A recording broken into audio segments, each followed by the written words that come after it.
C'est un dessin animé qui a bercé l'enfance de nombreux de nos auditeurs. Les Mystérieuses Cités d'Or arrivent en comédie musicale et elles seront jouées au Vent d'Espace. Ce sera le dimanche 19 mars. Pour en parler, nous sommes avec son producteur Igor de Chailly. Bonjour. Bonjour. Pourquoi est-ce que vous avez décidé d'adapter ce dessin animé emblématique des années 80 ?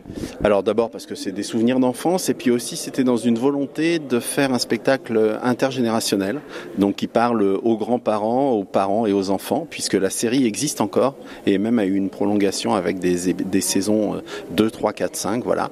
Donc c'était ce sujet-là qui m'intéressait et puis cette envie de mélanger les arts et de le monter pour une première fois sur scène.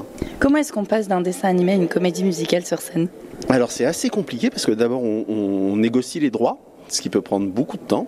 Ça a été le cas, je crois que ça nous a pris à peu près 2 ans et demi pour obtenir les droits, puisqu'il y a une partie écriture, il y a une partie dessin, il y a une partie chanson, voilà, avec des interlocuteurs différents.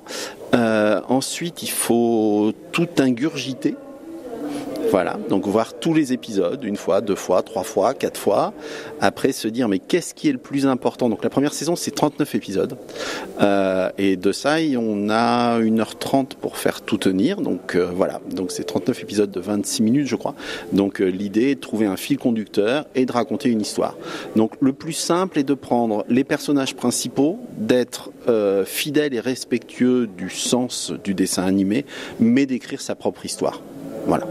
Donc là, c'est pas un reboot, si on peut dire, d'un épisode qu'on a déjà vu, qu'on va voir sur scène. Non, c'est vraiment toutes les grandes tendances ou tous les vrais, alors que ce soit au niveau des sentiments ou de l'histoire, de chacun des personnages, et de construire une nouvelle histoire avec ça. Voilà. Comment ça s'est passé l'écriture des chansons ? J'espère qu'il y a quand même la chanson du générique qu'on va tous avoir en tête pour toute la journée. Mais pour le reste, comment ça s'est passé ? Alors, effectivement, il y a la chanson du générique qui ne sera pas au début mais à la fin, parce que sinon on a une émeute dès le début, donc c'est compliqué. Mais pour écrire des chansons et pour être dans les mêmes sonorités, on a fait appel à un compositeur qui s'appelle Simon Fache, qui est la référence en France des Cités d'Or, qui connaît tout, qui avait notamment un ciné-concert sur les Cités d'Or. Et donc nous nous sommes servis d'instruments d'époque, c'est-à-dire qu'on est reparti sur des sonorités années 80 avec des synthétiseurs, des guitares, des batteries, mais qui sonnent comme dans les années 80. Voilà. Le spectacle des Mystérieuses Cités d'Or, la comédie musicale, tourne depuis un petit moment maintenant. Quel retour vous avez ? Écoutez, je vous dirais plutôt bon, sinon on continuerait pas.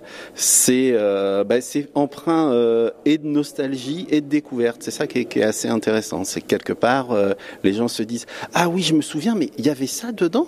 Alors on dit oui, ça y avait. Ah mais par contre ça vous l'avez bien mis, je l'avais vu. Ah non mais ça madame il y avait pas.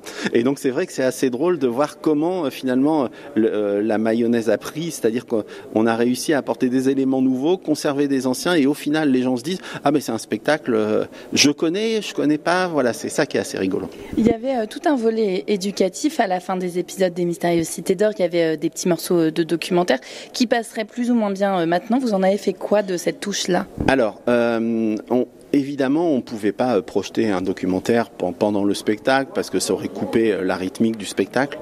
Donc on s'en est servi d'une manière un peu didactique, c'est-à-dire que au niveau de l'écriture, au niveau du langage, on n'est jamais allé à la facilité.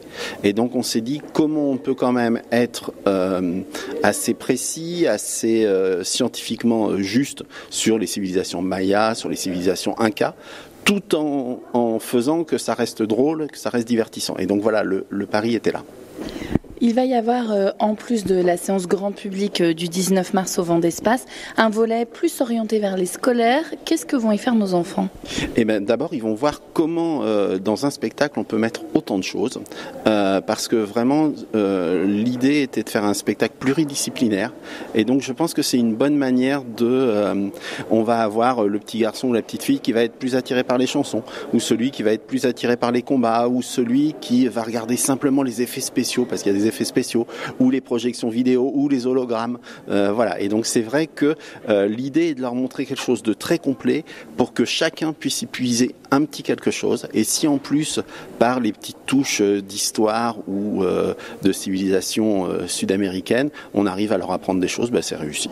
Ouais, donc c'est Mystérieuse Cité d'Or, la comédie musicale, ce sera le 19 mars au Vendespace, mais les billets sont déjà en vente et ils risquent de partir rapidement vu la qualité du spectacle. À bientôt Igor de Chailly. À bientôt, merci beaucoup.